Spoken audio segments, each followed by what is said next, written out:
ओम शांति। हाणे 2 मिनट बाबा खे याद कंदासीं। पंहिंजे पाण खे आत्मा समझो। मां आत्मा निराकार बाप जी संतान। हाणे मां आत्मा निराकार परमात्मा खे याद करे परमात्मा जा मां वाक्य थी ॿुधायां।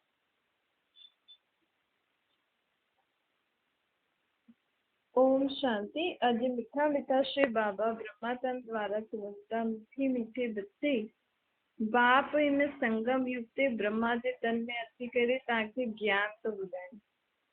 सृष्टि जे आदि मध्य अंत जो ज्ञान बि ॿुधायो अथई बाबा। टिनी लोकनि जो बि ज्ञान ॿुधायो अथई। इहो आहे स्थूल लोक, जिते असां आत्मायूं हिन 5 तत्व जे शरीर में वेठा आहियूं। मां आत्मा हिन शरीर में कॾहिं खां आई आहियां। मां इहो पहिरियों शरीर न वरितो आहे। मां आत्मा सतयुग खां परमधाम खां हिन सृष्टि ते आई आहियां। मां 84 जन्म वरिता आहिनि। 84 अलॻि अलॻि माउ पीउ हुया न मुंहिंजा। 84 अलॻि अलॻि शरीर वठी करे संबंधित सां पाठ वॼाया। त अनेक प्रकार जी अनेक आत्माउनि सां मां पाठ वॼायो आहे। त मुंहिंजो केॾो कंहिंसां गॾु हिसाब किताब हूंदो न। हिन जन्म में जंहिं आत्माउनि सां मां पाठ थी वॼायां, सिर्फ़ु हिननि सां गॾु ई थोरी मुंहिंजो हिसाब किताब आहे। 84 जन्मनि में 84 माउ पीउ अलॻि अलॻि संबंधी आदि हूंदा। त केॾी ॼणनि सां मुंहिंजो हिसाब किताब, उहो हिसाब किताब कीअं चुकतो थिए। मां त हाणे हिन शरीर में हिननि आत्माउनि सां गॾु आहियां। त बाबा चए थो मूंखे निराकार रूप में यादि करण सां तव्हांजो सभिनि सां जेको बि हिसाब किताब अथव उहो चुकतो थी वेंदो। छो जी परमात्मा सभिनि आत्माउनि जो पीउ आहे न। सभिनि आत्माउनि जो पीउ आहे। त असां अगरि परमात्मा खे यादि कंदासीं ऐं कहिड़ी आत्मा सां मुंहिंजो कोई बुरो हिसाब किताब हूंदो, मां कंहिंसां कुझु ग़लति कयो हूंदो कहिड़े जन्म में, त उहो हिसाब किताब मुंहिंजो चुकतो थी वेंदो। छो जी मां हाणे बाप जे चए थी हलां न।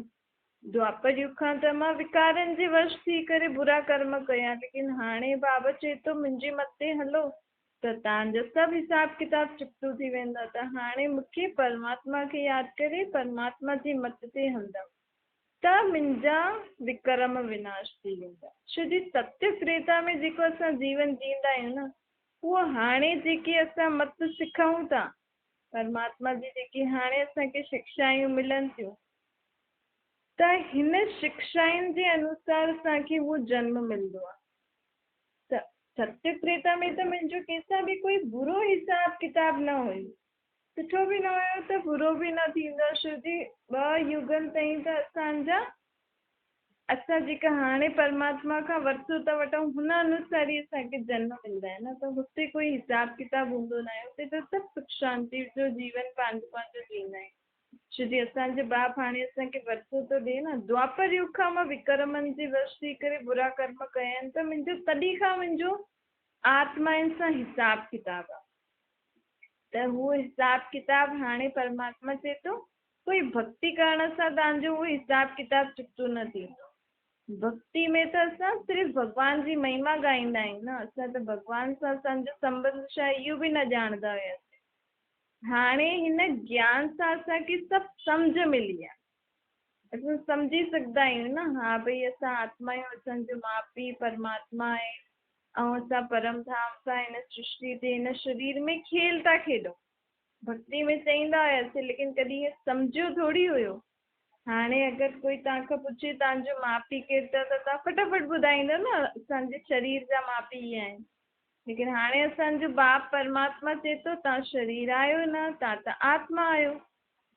त हाणे अगरि कोई असांखां पुछे तव्हांजा माउ पीउ केरु अथव त ॿुधी में त ईंदो न कि मुंहिंजी आत्मा जो पीउ परमात्मा आहे ऐं शरीर जा माउ पीउ अलॻि आहिनि। शरीर जा माउ पीउ त जनम मरण वठंदा आहियूं त बदिलजी रहंदा आहिनि न, लेकिन आत्मा जो पीउ थोरी बदिलजंदो आहे। त हाणे हुन पीउ खे यादि करे मां आत्मा पंहिंजे जन्मांतर जे विक्रमनि सां पाप कर्मनि सां मुक्त थी थियां। भक्ति मार्ग में त माण्हू सिर्फ़ु पढ़ंदा आहिनि, जाप जपंदा आहिनि, पूजा आदि कंदा आहिनि। आत्मा खे इहो महसूस थोड़ी थींदो आहे कि मां इहा भक्ति करां थी, हिन सां मुंहिंजा पाप कर्म ख़तम थींदा, मां पंहिंजे पाप खे थी यादि करां। सिर्फ़ु पढ़ंदा रहंदा आहियूं, पढ़ंदा रहंदा आहियूं। हा भई पूरी इहो शास्त्र पढ़ियो, इहो एतिरा पेज पढ़िया, फूल आदि चढ़ाया, आरती आदि कई, कुझु मंत्र आदि पढ़े छॾियो, कुझु माला आदि जपी छॾियो। लेकिन आत्मा जीअं परमात्मा सां हाणे मिले थी, परमात्मा जीअं हुनखे पंहिंजे पीउ जे रूप में हुनखे सभु सम्झानी ॾेसि थो कि तूं काथां जी आहीं, तूं कॾहिं खां जन्म हिते वठे थी, तूं एॾी दुखी छो थी आहीं। हाणे तूं पंहिंजे पाण खे आत्मा सम्झ ऐं पंहिंजे स्वभाव संस्कारनि खे परिवर्तन कर, पंहिंजी सोच खे परिवर्तन कर। मुंहिंजी यादि में हर कर्म कर त मां तोखे हर सुठा कर्म सेखारींदमि। त अहिड़ियूं ॻाल्हियूं केरु चई सघंदो आहे? के गुरू आदि त असांखे ईअं चई न, ही के भक्ति जे शास्त्र में ईअं लिखियलु आहे कि मां हिन शास्त्र द्वारा तव्हांखे शिक्षा थो ॾियां। न, इहो हाणे ई परमात्मा अची करे असां आत्माउनि खे ज्ञान ॾींदो आहे कि तव्हां हाणे विकारनि खे छॾो ऐं मूंखे निराकार रूप में यादि करो, पंहिंजे पाण खे आत्मा सम्झो। ऐं जेको बि तव्हां सुबुह खां राति ताईं करो था, उहो सभु मूंखे ॿुधायो। तव्हांजे मन जा वीचार कीअं था हलनि, तव्हां सुबुह खां हाणे राति ताईं तव्हां मुख मां छा छा शब्द कढिया, कीअं कीअं शब्द कढिया, तव्हांजी नज़र हेॾे होॾे वेंदी आहे त कीअं सोच हलंदी आहे अंदरि। त इहे जेकी बि असांजी कम जी चीज़ न हूंदी आहे उहो बि ॾिसंदा आहिनि, कम जी चीज़ न हूंदी आहे उहो बि ॿियनि जी ॻाल्हियूं ॿुधूं था, करूं था। जंहिं ॻाल्हि सां असांजो फ़ाइदो न आहे असां उहो ॻाल्हियूं छो था ॿुधूं, असां उहो ॻाल्हियूं छो ॾिसूं, असां उहो कमु छो करूं, असां हुनजे बारे में छो सोचूं। असांखे जंहिंसां हिसाब, जंहिंसां बि संबंध आहे असां हुन सां ई संबंध रखूं न। ज्यादनि माण्हुनि सां संबंध रखी करे छा कंदा? त हाणे बाबा चए थो मां तव्हांजी आत्मा जी ज्योति जॻाई आहे। आत्मा जी ज्योति बाबा माचिस जी तीली सां न जॻाई अथई, आत्मा खे स्मृति ॾिनी अथई। जे कोई कुझु भुलिजी वेंदो आहे त हुनखे यादि ॾियारींदा आहियूं न, चईंदा आहिनि कि हा मूंखे हाणे यादि अची वियो। त उहो ई असांजी आत्मा रूपी दीपक जेको आहे, असांजी आत्मा जी ज्योत पूरी बुझी न वई हुई, थोरी सी बची हुई, अर्थात असांखे थोरी सी याददाश्त हुई। चईंदा त आहियूं असां कि आत्मा शरीर छॾे छॾी, पाप आत्मा पुण्य आत्मा, परमात्मा बि चईंदा आहिनि ऐं आरती में तो माता पिता बि चईंदा आहिनि। लेकिन सम्झ न हुई, थोरी सी जेकी आत्मा जी जोत जलल हुई, हुनमें असां मुख सां शब्द चईंदा हुयासीं, लेकिन असांखे सम्झ न हुई। हाणे बाबा असां आत्माउनि खे सम्झ थो ॾे कि तव्हां मुख सां त चईंदा आहियो न पाप आत्मा पुण्य आत्मा, त पाप कर्म केरु थी करे? तव्हांजो शरीर थो करे या आत्मा थी करे? आत्मा जो पीउ परमात्मा किथे रहंदो आहे? परमधाम में रहंदो आहे या कण कण में आहे? जॾहिं चऊं था मथां वारो ॼाणे त ज़रूरु मथां वारो मतिलबु मथे ई रहंदो आहे न। त तव्हां में परमात्मा आहे कि तव्हांजी आत्मा आहे? असांजी आत्मा आहे न। परमात्मा त मथे रहंदो आहे, असां त चईंदा आहियूं मथां वारो ॼाणे, तूं अचु अचु हाणे मथां हेठि लहो, चईंदा आहियूं न। त हिनजो मतिलबु परमात्मा मुंहुं में आहे या मथे रहंदो आहे? मथे ई रहंदो आहे न। त हाणे अॼु खां वठी करे पाण कॾहिं बि न चईंदासीं न परमात्मा कण कण में आहे या तव्हां में आहे, मुंहुं में आहे। त हाणे असांखे सम्झ अची वई, असांजो पाप परमात्मा त मथे रहंदो आहे ऐं हाणे उहे हिन धरती ते आयो। लेकिन मां आत्मा निराकार पंहिंजे शरीर में आहे, त परमात्मा कंहिंजे शरीर में आयो छो जो ख़ुदि जो त शरीर वठंदो न आहे। भॻवानु अच्छा जंहिंखे ख़ुदि जो शरीर न हुजे, छो जे अगरि शरीर वठंदो त उनखां बि वॾा हुनजा माउ पीउ थी वेंदा, ऐं उनजो त न कोई गुरू आहे, न कोई माउ पीउ आहे, न कोई हुनजो कोई टीचर अथसि, त ज़रूरु उहो अशरीरी अजन्मो ई आहे न। ॾिसो असां शिवलिंग चऊं था न, शिव परमात्मा जे नम बि चईंदा आहियूं, मतिलबु शिव ई उहा परमात्मा आहे, परे ते परे रहण वारी परमात्मा, असांजो बाप परम पिता बि चईंदा आहियूं। असांजो बाप परमात्मा भॻवानु मथे रहंदो आहे, हाणे हिन सृष्टि ते ब्रह्मा जे तन में ईंदो आहे। चईंदा आहिनि न ब्रह्मा द्वारा भगवान नई सृष्टि जी स्थापना कंदो त ज़रूर ब्रह्मा जे शरीर में ईंदो हूंदो न। हाणे ब्रह्मा काथां अचे? हिन कलयुगी दुनिया में त सभी पापी आहिनि त ब्रह्मा जी आत्मा भी इन ही दुनिया में विकारी पापी हुई ऐं जॾहिं हुनजे शरीर में परमात्मा प्रवेश कई तॾहिं हुन परमात्मा सां वाइदो कई कि हाणे मां ब्रह्मण ठहींदमि, हाणे मां पक्को पवित्र ठहींदमि। ब्रह्मण अर्थात पवित्र ऐं तव्हांजे कार्य में मददगार ठही करे हिन दुनिया खे नर्क का स्वर्ग ठाहींदमि। त हाणे बि असां जेको ज्ञान ॿुधूं था त असां बि हुन परमात्मा जो साथी रहिया आहियूं न हिन नर्क खे स्वर्ग ठाहिण जे लाइ। त असांजो पीउ हाणे मथां खां हेठि ब्रह्मा जे तन में अची करे हिन नर्क खे स्वर्ग थो ठाहे। इहो नर्क कीअं थियो आहे? चईंदा आहिनि न ही असांजे घर त जीअं नर्क थी वियो आहे, कुझु बि अहिड़ी लड़ाई झगड़ो या कुझु ईअं थींदो आहे चईंदा आहिनि घर त जीअं नर्क जीअं थी वियो आहे। नर्क अर्थात जिते दुख अशांति लड़ाई झगड़ा जोर जोर सां ॻाल्हाइण हिक ॿिए खे बुरो भलो चइण दुख ॾियण बुरियूं ॻाल्हियूं सोचणु विकार में वञनि। बाबा चए थो घर घर वैशाल्य थी वियो आहे। दुनिया त वैशाल्य छॾियो लेकिन घर घर वैशाल्य थी वियो आहे न। पहिरियों त ॿार जे लाइ माण्हू विकार में वेंदा हुया, हाणे त कुझु समय ई न आहे त घर घर वैशाल्य थियो आहे न। इन करे त बीमारियूं वधनि थियूं। बाबा चए थो तव्हांजे दुख जो मूल कारण बीमारियुनि जो मूल कारण इहे विकार अथव। काम क्रोध लोभ मोह अहंकार इन विकारनि जे कारण ई मनुष्य आत्मा दुखी थी आहे। इन विकारनि जे कारण ई घर घर नर्क थियो आहे। इन विकारनि जे कारण ई इहा दुनिया नर्क थी आहे। घर घर नर्क थींदो त दुनिया नर्क थी वई न। हाणे असां ई अगरि घर घर में इन विकारनि खे त्यागूं सभु हिकु साथ त असांजो घर स्वर्ग थींदो न थींदो? छो जी स्वर्ग अर्थात जिते विकार जो नाम निशान न हुजे। स्वर्ग अर्थात जिते सदा सुख शांति हुजे। स्वर्ग अर्थात जिते सभी आत्मायूं हिक ॿिए सां प्रेम व्यवहार सां हलनि, कोई लड़ाई झगड़ो न, मन में बि कंहिंजे लाइ भेदभाव न हुजे। अॼु मन में बि आहे न ॿारनि जे लाइ भेदभाव आहे, कंहिंखे ज्यादा प्यार कंदा आहिनि कंहिंखे कम। घर में अगरि शादी थींदी आहे त कहिड़ी सुठी लॻंदी आहे कहिड़ी न, कहिड़ी पढ़ियल लिखियल आहे कहिड़ी न, इन जो बि भेदभाव थी वियो न। कहिड़ी वॾे घर जी आहे कहिड़ी नंढे घर जी आहे, कहिड़ी गांव जी आहे कहिड़ी शहर जी आहे, इहो बि भेदभाव छो? इन भेदभाव जे कारण बि त घर घर में दुखी थी वियो न, नर्क थी वियो न। त हाणे बाबा चवनि था हिकु त विकार छॾियो, ॿियो शरीर खे न ॾिसो, आत्मा खे ॾिसंदव त पंहिंजे पाण ई सभु भेदभाव ख़तमु थी वेंदो। सभिनि जे शरीरनि जे अंदरि आत्मा आहे। आत्मा आत्मा भाव आहे। आत्मा जो पीउ हिकु आहे। सभिनि आत्माउनि जो घर हिकु परम धाम आहे। सभी आत्माउनि जो धर्म हिकु शांति आहे। सभी आत्माउनि जो धर्म पवित्रता आहे। सभिनि आत्माउनि खे परमात्मा हिकु ई मत थो ॾे। त हाणे शरीरनि खे ॾिसणु छॾो, मां आत्मा आहियां इहे बि आत्मा आहे, पर तव्हांजे शरीर जे संबंधी आहिनि।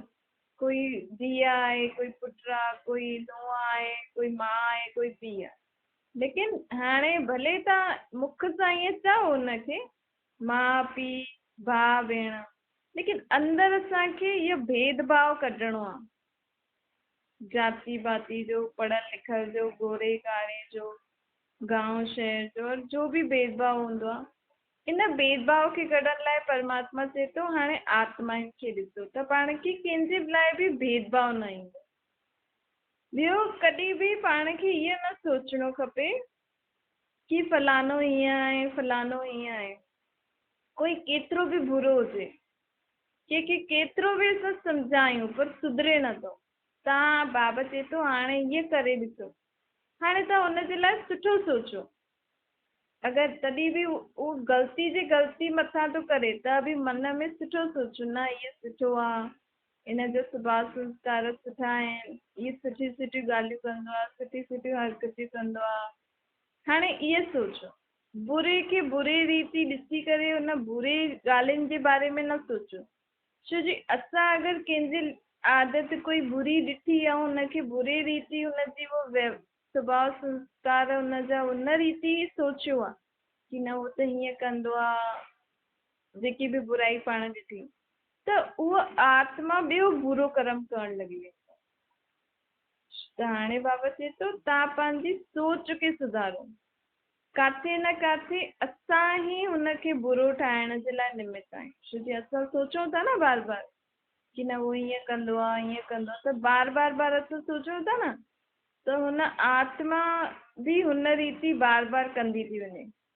त पाण हाणे हुनजे लाइ सुठो सोचूं कि न हुनजो स्वभाव संस्कार सुठा आहिनि, उहो सुठो आहे, उहो सुठी सुठी ॻाल्हियूं कंदो आहे, जेकी बि हुन में बुराई हुजे तव्हां बुरो न सोचो, सुठो सोचो।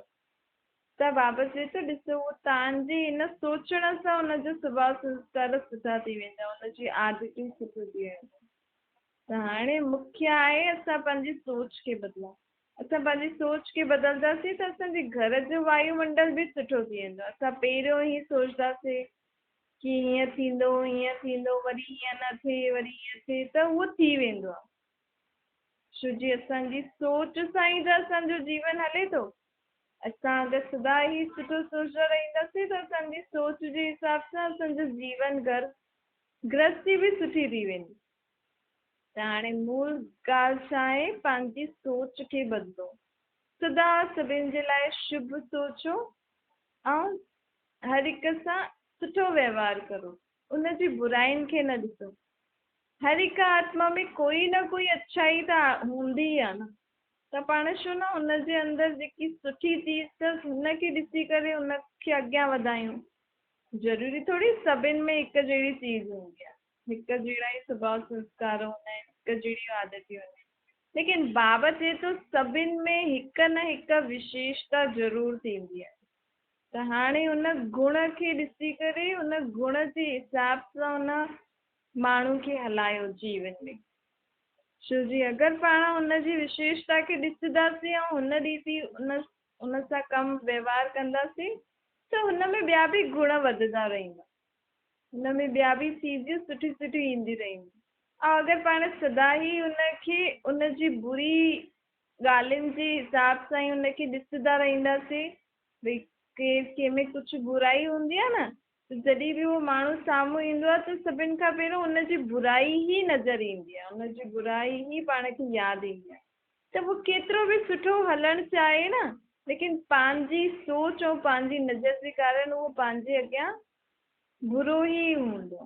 त बाबा चए थो हाणे पंहिंजी सोच पंहिंजी नज़र खे बदिलो, कंहिंमें बि बुरी चीज़ आहे, बुरा स्वभाव संस्कार आहिनि त हुनखे उन रीति न ॾिसो, हुन में जेकी बि सुठी चीज़ूं आहिनि, सुठा स्वभाव संस्कार आहिनि, उन रीति ॾिसो त उहो मनुष्य आत्मा में ॿियो ई हुनखे उहो उन में जेका बि ॿिया गुण कोन्हनि उहो बि वधंदा वेंदा। छो जी असां हुनजे लाइ सदा सुठो था सोचूं न, इन करे त हिन रीति हाणे पंहिंजे घर परिवार खे हलायो, हिक ॿिए खे ॾिसो।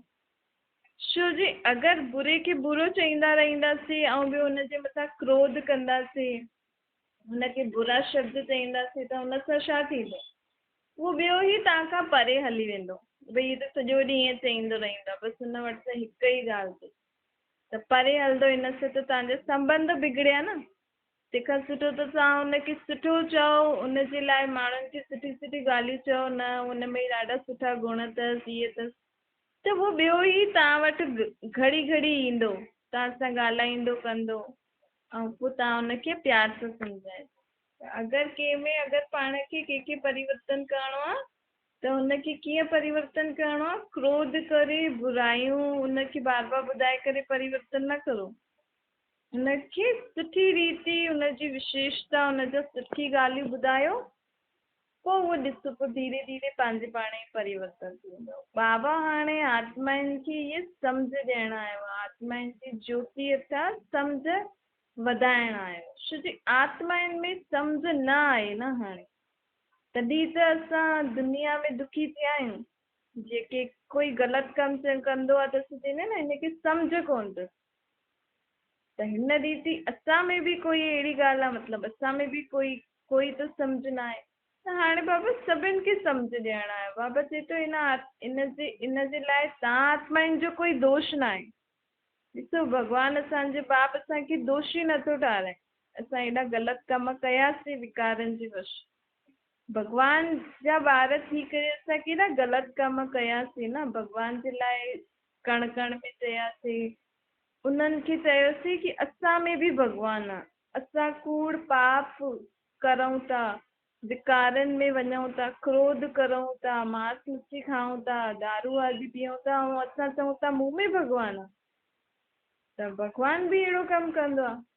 त इहे त भॻवान जे लाइ बुरी ॻाल्हि थी वई न। असां भॻवान जे लाइ बुरो चयोसीं न।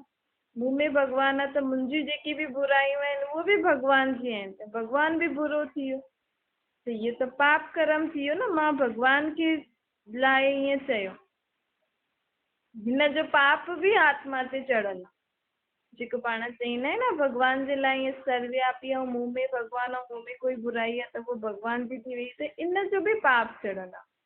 हाणे बाबा असांखे इन जी बि सम्झ ॾियणु आयो आहे। ईअं बि न चइणो खपे कि जेको भॻवान जो हुकुम आहे, न, कर्म तव्हां करो ऐं चओ था जेको भॻवान जो हुकुम आहे।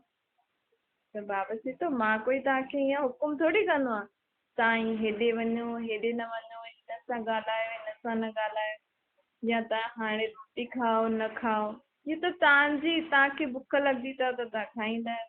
तव्हांखे ज़्यादा ज़रूरत लॻंदी अथव कि हा हिते वञणु ज़्यादा ज़रूरी आहे, हुते तव्हां वेंदा आहियो। तव्हांखे जेको लॻंदो अथव कि इहो कमु करणु ज़रूरी आहे त उहो कंदा आहियो। हुन समय मूंखां थोरी पुछंदा आहियो। हुन समय त चईंदा आहियो हा भई सभु करनि पिया त मां बि कयो, हा भई वॾनि चयो त मां कयो। हुन समय त मूंखां न पुछियो तव्हां।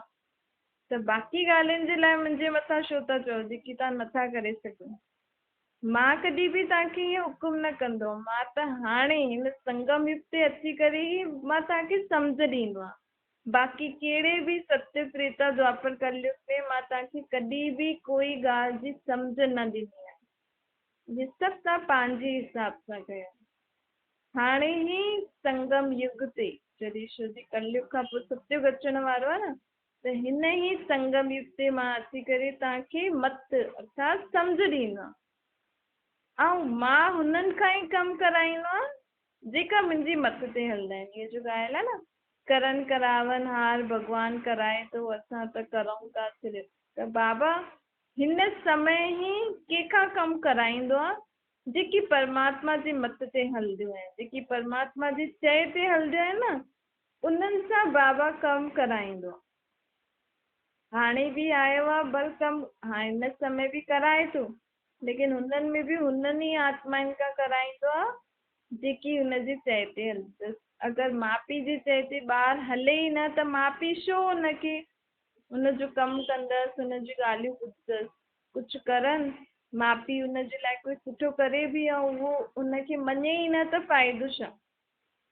बाबा चए थो करन करावन हार मां हाणे हिन समय ई थींदो आहे, लेकिन उन्हनि ॿारनि जे लाइ जेका मुंहिंजी चए ते हलंदा आहिनि। उन्हनि खे ई मुंहिंजे डायरेक्शन अनुसार अगरि ॿार हलनि था त मां हुननि जी मदद बि कंदो आहियां। छो जी मां त सभिनि जो पीउ आहियां त मां सभिनि जो पीउ, सभिनि जी मदद करणु आयो आहियां। लेकिन जेका ॿार मुंहिंजी चाहींदा कि हा मूंखे भॻवानु मदद करे, जेकी मुंहिंजी सम्झ सुठी लॻंदी, त उन्हनि खां ई मां कमु कराईंदमि न। भॻवानु त हाणे ईंदे ई चए थो कि पवित्र रहो, मूंखे निराकार रूप में यादि करो। अगरि जेका ॿारनि खे इहा ॻाल्हि सुठी लॻे थी त भॻवानु बि उन्हनि जो मदद कंदो आहे, उन्हनि सां कमु कराईंदो आहे। ऐं जंहिंखे इहा ॻाल्हि सुठी नथी लॻे त पोइ पंहिंजे अनुसार ई हलो न। पोइ मां तव्हांखां छो करायां, मां तव्हांजी ज़िमेवारी छो खणां। मां त उन्हनि ई ॿारनि जी ज़िमेवारी खणंदो आहियां जेका मुंहिंजी चए ते हलंदा आहिनि। त बाबा चवनि था हाणे तव्हां ॿारनि जो आत्मा रूपी दीपक मां जॻायो आहे, त तव्हांखे मां हाणे सम्झ ॾिनी आहे। त हाणे पंहिंजे पाण खे आत्मा सम्झी करे निराकार बाप खे यादि करे हर कर्म करो। उथंदे वेहींदे खाईंदे पीअंदे बाप जी यादि में सभु कमु कंदा त तव्हांखे ॾाढी सुख शांती मिलंदव। तव्हांजे कर्म बि सुधरंदव, दैवी गुण थी वेंदव तव्हांजा सुखदाई कर्म। ऐं तव्हांजो जीवन सुख शांति सां भरपूर थी वेंदो। छा मिठी मिठी सिकीले जे ॿारनि प्रति माता पिता बाप दादा जो यादि प्यार ऐं गुड मॉर्निंग। रूहानी बाप जी पण सभिनि रूहानी ॿारनि खे नमस्ते। पंहिंजी बि रूहानी माता पिता बाप दादा खे यादि प्यार गुड मॉर्निंग ऐं नमस्ते। वरदान आहे रूही गुलाब ठही परे परे ताईं रूहानी खुशबू फैलाइण वारा रूहानी सेवादारी ठा। दुनिया में मदद करण वारा त ॾाढा आहिनि। अॼुकल्ह त माण्हू ग़रीब ॿारनि जी मदद कंदा आहिनि, हॉस्पिटल में मदद कंदा आहिनि, संबंधी जी त मदद कंदा ई आहिनि, लेकिन ॿाहिरि बि हिक ॿिए जी मदद कंदा आहिनि। लेकिन बाबा चए थो हाणे तव्हां आत्माउनि जी मदद करो। शरीर जे लाइ भोजन आदि या अहिड़ी वहिड़ी चीजूं त माण्हू ॾाढा दान कंदा आहिनि, इन रीति मदद कंदा आहिनि, लेकिन आत्मा खे जो सुख शांति खपे, आत्मा खे जो शक्ति खपे अंदरि, उहो केरु ॾे? उहो रोटी पाणी सां थोरी मिली सघंदी, कोई कंबल आदि ॾे उन सां थोरी मिली सघंदी। त वापसि चए थो उहो सुख शांति शक्तियूं आत्माउनि खे कीअं मिलंदी? जॾहिं तव्हां हाणे पंहिंजे पाण खे आत्मा सम्झी करे परमात्मा खे यादि कंदव न। असां आत्मा बि रूह आहियूं, परमात्मा बि रूह आहे, ऐं सभिनि विश्व जी सर्व आत्मायूं बि रूह आहिनि। रूह अर्थात आत्मा, ऐं आत्मा जो खज़ानो ई इहो आहे, सुख शांति प्रेम आनंद पवित्रता शक्ति। त हाणे जॾहिं बि समय मिले त परमात्मा खे निराकार रूप में यादि करे पंहिंजे पाण खे आत्मा सम्झी करे विश्व जी सर्व आत्माउनि खे सुख शांति प्रेम आनंद पवित्रता शक्तियुनि जो दान ॾियो। जीअं गुलाब जो फूल अगरि किथे हुजे त केॾी खुशबू फैलाईंदो आहे न, परे खां ई माण्हू हुनखे ॾिसी करे माण्हुनि खे सुठो लॻंदो आहे। त पाण बि हिकु जॻह ते वेठा वेठा बि विश्व जी सर्व आत्माउनि खे सुख शांति प्रेम आनंद पवित्रता शक्तियुनि जी खुशबू फैलाए सघंदा आहियूं। स्लोगन आहे कार्य कंदे हुए बि कोई बि ॻाल्हि अहिड़ी अचे थी त रुको न, घबरायो न। जो तव्हां कोई कमु था करो हुन में कोई विघन अची वियो, कोई परिस्थिति अची वई, त उन समय ई दिलि सां चओ बाबा, बाबा अर्थात आत्माउनि जो बि परमात्मा, बाबा खे यादि करो ऐं पंहिंजे जीवन जी हर परिस्थिति खां पार थी वञो। ऐं पंहिंजो अगरि बाबा खे पाण दिलि सां यादि कयोसीं ऐं हुन ॻाल्हि खां परे थी वियासीं त पाण जेको कमु पिया करूं उहो बि सही थी वेंदो। अच्छा, ओम शांति।